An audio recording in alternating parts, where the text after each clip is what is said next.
from Chapter 5 of Volume 2, let's go! Every object in the next day's journey was new and interesting to Elizabeth, and her spirits were in a state for enjoyment, for she had seen her sister looking so well as to banish all fear for her health, and the prospect of her northern tour was a constant source of delight. When they left the high road for the lane to Hunsford, every eye was in search of the parsonage, and every turning expected to bring it into view. The paling of Rosings Park was their boundary on one side. Elizabeth smiled at the recollection of all that she had heard of its inhabitants. At length the parsonage was discernible, the garden sloping to the road, the house standing in it, the green pales and the laurel hedge. Everything declared they were arriving. Mr. Collins and Charlotte appeared at the door, and the carriage stopped at the small gate which led by a short gravel walk to the house, amidst the nods and smiles of the whole party. In a moment they were all out of the chaise, rejoicing at the sight of each other. Mrs. Collins welcomed her friend with the liveliest pleasure, and Elizabeth was more and more satisfied with coming when she found herself so affectionately received. She saw instantly that her cousin's manners were not altered by his marriage. His formal civility was just as it had been, and he detained her for some minutes at the gate to hear and satisfy his inquiries after all her family. They were then, with no other delay than his pointing out the neatness of the entrance, taking into the house, and as soon as they were in the parlour he welcomed them a second time with ostentatious formality to his humble abode, and punctually repeated all his wife's offers of refreshment. Elizabeth was prepared to see him in its glory, and she could not help fancying that in displaying the good proportion of the room, its aspect and its furniture, he addressed himself particularly to her, as if wishing to make her feel what she had lost in refusing him. But though everything seemed neat and comfortable, she was not able to gratify him by any sigh of repentance, and rather looked with wonder at her friend that she could have so cheerful an air with such a companion. When Mr. Collins said anything of which his wife might reasonably be ashamed, which certainly was not unseldom, she involuntarily turned her eye on Charlotte. Once or twice she could discern a faint blush, but in general Charlotte wisely did not hear. After sitting long enough to admire every article of furniture in the room, from the sideboard to the fender, to give an account of their journey and of all that had happened in London, Mr. Collins invited them to take a stroll in the garden, which was large and well laid out, and to the cultivation of which he attended himself. To work in his garden was one of his most respectable pleasures, and Elizabeth admired the command of countenance with which Elizabeth talked of the healthfulness of the exercise, and owned she encouraged it as much as possible. Here, leading the way through every walk and crosswalk, and scarcely allowing them an interval to utter the praises he asked for, every view was pointed out with the minuteness which left beauty entirely behind. He could number the fields in every direction, and could tell how many trees there were in the most distant clump. But of all the views which his garden, or which the country, or the kingdom could boast, none were to be compared with the prospect of Rosings, afforded by an opening in the trees that bordered the park nearly opposite the front of his house. It was a handsome modern building, well situated on the rising ground. From his garden Mr. Collins would have led them round his 2 meadows, but the ladies, not having shoes to encounter the remains of a white frost, turned back, and while Sir William accompanied him, Charlotte took her sister and friend over the house, extremely well pleased, probably, to have the opportunity of showing it without her husband's help.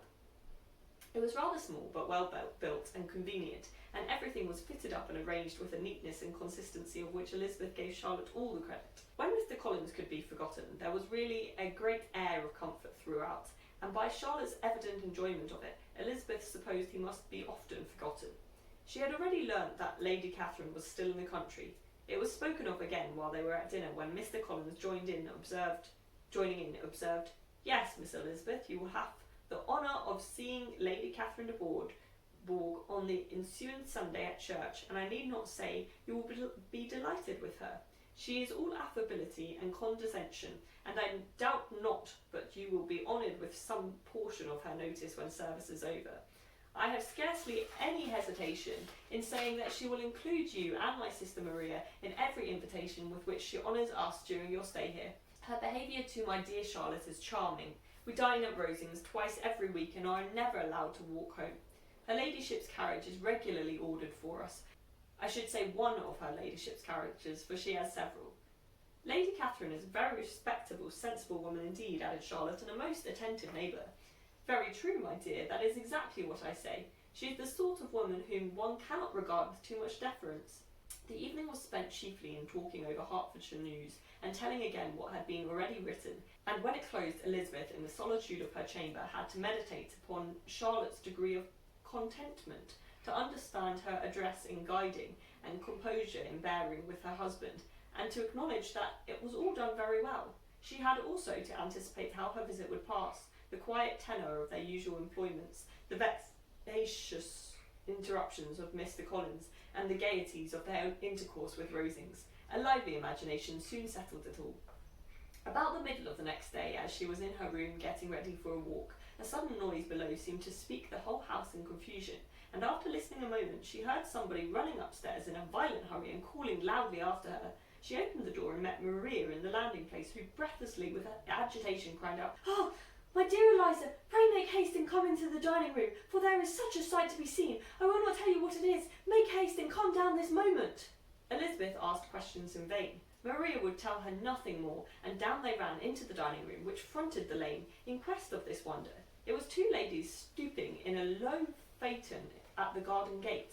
"And is this all?" cried Elizabeth. "I expected at least that the pigs weren't got into the garden, and here is nothing but Lady Catherine and her daughter." "La, my dear," said Maria, quite shocked at the mistake, "it is not Lady Catherine.